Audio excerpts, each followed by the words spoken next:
और मोदी जी के शासन के अंदर कई सारी वर्षों पुरानी समस्या का निराकरण हुआ। धारा 370 हट गई, 35A हट गई, राम जन्मभूमि पर भव्य मंदिर बन चुका है, जीएसटी इस देश में आज वास्तविकता बनकर रहा है। ये नया भारत है जहां दंगाइयों के खिलाफ एफआईआर नहीं होते बल्कि अमन और मोहब्बत की बात करने वालों के खिलाफ एफआईआर दर्ज होता है। ये नया भारत है जहां असम का चीफ मिनिस्टर खुलेआम संवैधानिक प्रोटोकॉल तोड़कर कहता है कि मुसलमानों को इतना टॉर्चर करो कि वो राज्य छोड़ने पर मजबूर हो जाएं। वो कहता है कि अगर कोई मियां रिक्शा वाला 5 रुपए मांगो तो उसे 4 रुपए दो ताकि वो परेशान हो सके।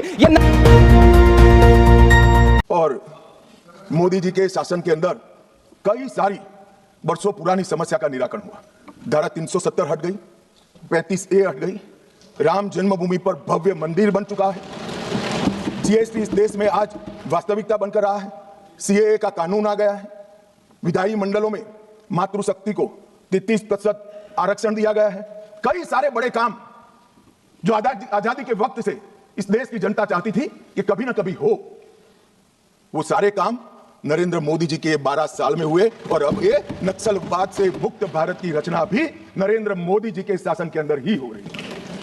ये नया भारत है जहां दंगाइयों के खिलाफ एफआईआर नहीं होते बल्कि अमन और मोहब्बत की बात करने वालों के खिलाफ एफआईआर दर्ज होता है। ये नया भारत है जहां असम का चीफ मिनिस्टर खुलेआम संवैधानिक प्रोटोकॉल तोड़कर कहता है कि मुसलमानों को इतना टॉर्चर करो कि वो राज्य छोड़ने पर मजबूर हो जाएं। वो कहता है कि अगर कोई मियां रिक्शा वाला 5 रुपए मांगो तो उसे 4 रुपए दो ताकि वो परेशान हो सके। ये नया भारत है जहां बरेली में खाली घर में नमाज पढ़ने पर पुलिस मुकदमा दर्ज करती है। ये नया भारत है जहां क्रिसमस की तैयारी करते हुए ईसाइयों पर सरकार मुकदमा दर्ज करती है। ये नया भारत है जहां जम्मू कश्मीर में नीट का एग्जाम क्वालिफाई करने वाले 50 बच्चों में अगर 42 मुसलमान होते हैं तो फिर मेडिकल कॉलेज की मान्यता ही रद्द होती है और जश्न मनाया जाता है। महामहिम राष्ट्रपति का भाषण में सुन रहा था। सर, यह नया भारत है जहां मध्य प्रदेश के बैतूल में बच्चों के स्कूल बनवा रहे मोहम्मद नईम का घर स्कूल इसलिए तुड़वा दिया जाता है क्योंकि वो स्कूल बनवा रहे थे। यह नया भारत है जहां कोर्ट का स्टे होने के बावजूद बनारस की दाल मंडी में सैकड़ों दुकानें तोड़ी जा रही हैं क्योंकि रास्ता चौड़ा करना है। सभापति महोदय, मैं आपसे कहना चाहता हूं कि जो पीढ़ी अपने बुजुर्गों को गाली देती है उसके साथ प्रकृति इंसाफ करती है। आप इंदिरा जी और नेहरू को गाली देते हैं, नेहरू को छोटा नहीं कर पाएंगे। नेहरू का साथ आइंस्टीन, नेहरू का नाम आइंस्टीन के साथ लिया जाता था और आपका नाम एप्स्टीन के साथ लिया जाता है।